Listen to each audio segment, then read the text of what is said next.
আসসালামু আলাইকুম। গরমে ঠান্ডা ঠান্ডা ফালুদা খেতে সবারই ভালো লাগে।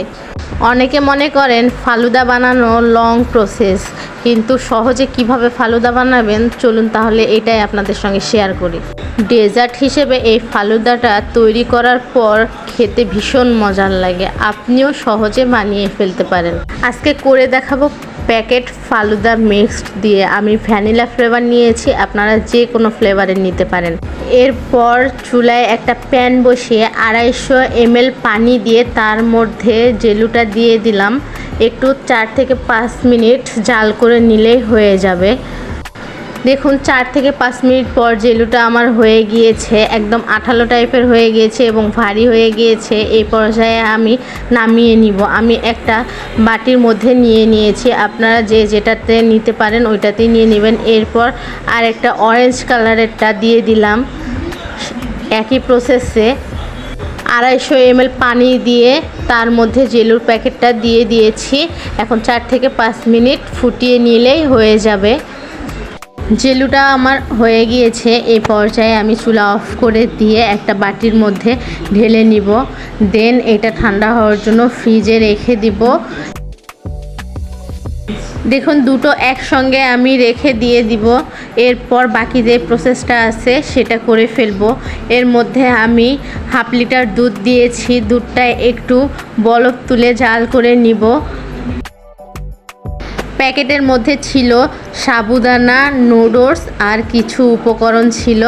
এখন বাকি সবগুলো উপকরণ আমি দিয়ে দিলাম দুধের মধ্যে। দেওয়া হয়ে গেলে নেড়ে ছেড়ে একটু জাল করে নিব সমস্ত জিনিস সিদ্ধ হওয়া পর্যন্ত। এই পর্যায়ে একটু নেড়ে ছেড়ে দিবেন, নয়তো আবার নিচে লেগে যেতে পারে। আর চুলা মিডিয়াম হিটে রেখে দিবেন, নয়তো মিল্কটা বলক উঠিয়ে নিচে পড়ে যেতে পারে। দেখুন আমি অনবরত নেড়েই যাচ্ছি, নেড়ে ছেড়ে এটাকে একটু জাল করে নিব সেদ্ধ হওয়া পর্যন্ত।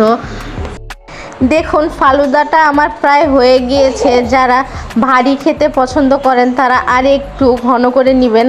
আমি অত ভারীটা পছন্দ করি না, এই জন্য আমি এই চুলাটা অফ করে দিয়ে নামিয়ে নিব। দেখুন আমি নামিয়ে নিয়েছি। এটা ঠান্ডা হওয়ার জন্য ফ্রিজে রেখে দিব 1 ঘন্টার জন্য। দেখুন এই পাশে আমার জেলুটাও জমে গিয়েছে। আমি এখন কিউব কিউব করে কেটে নিব। একইভাবে আমি এটাও কেটে নিয়েছি। দেখুন জেলুটা আমার খুব সুন্দর জমে গিয়েছে। দেখুন দেখে হয়তো বুঝতে পেরেছেন, এই যে খুব সুন্দরভাবে জমে গিয়েছে।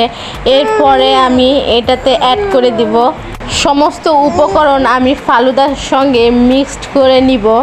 আমি প্রথমে দিয়ে দিলাম জেলুটা, 2 প্রকার জেলুটাই দিয়েছি। এরপর দিয়েছি বানানা। আপনারা যে যেটা ফল খেতে পছন্দ করেন সেটাই অ্যাড করে দিবেন। এখন সব কিছু উপকরণ ভালোভাবে মিক্সড করে নেওয়া হয়ে গেলে চলুন আপনাদেরকে পরিবেশন করে দেখাই। যারা আমার এখনও ইউটিউব চ্যানেলটি সাবস্ক্রাইব করেননি প্লিজ আমার ইউটিউব চ্যানেলটি সাবস্ক্রাইব করে দিবেন এবং পাশে থাকা বেল আইকনটা প্রেস করে রাখবেন। এতে করে আমি যখনই ভিডিও ছাড়বো সঙ্গে সঙ্গে আপনারা নোটিফিকেশন পেয়ে যাবেন। আর যারা ফেসবুক থেকে দেখছেন অবশ্যই পেজটি ফলো দিয়ে শেয়ার করে রাখবেন। দেখুন আমি ফালুদাটা দেওয়ার পরে উপরে জেলুটা দিয়েছি, দেন একটু আইসক্রিম দিয়ে ডেকোরেশন করে নিলাম। আপনারা চাইলে দিতেও পারেন, নাও দিতে পারেন। এই পর্যায়ে উপরে আপনারা বাদাম কুচি অ্যাড করতে পারেন। আমি বাদাম কুচি দিব না, জেলুটা 3টা আমি অ্যাড করে দিয়েছি। দেখুন দেখে হয়তো বুঝতে পেরেছেন কতটা সুন্দর হয়েছে, খেতেও কিন্তু ভীষণ মজার হয়েছে। আপনারা চাইলে এইভাবে বাসায় বানিয়ে দেখতে পারেন, গরমে ভীষণ মজার লাগবে। আজকে এই পর্যন্ত, আবার অন্য কোনো ভিডিও নিয়ে আপনাদের মাঝে চলে আসবো। সেই পর্যন্ত সবাই ভালো থাকবেন, সুস্থ থাকবেন। আল্লাহ হাফেজ।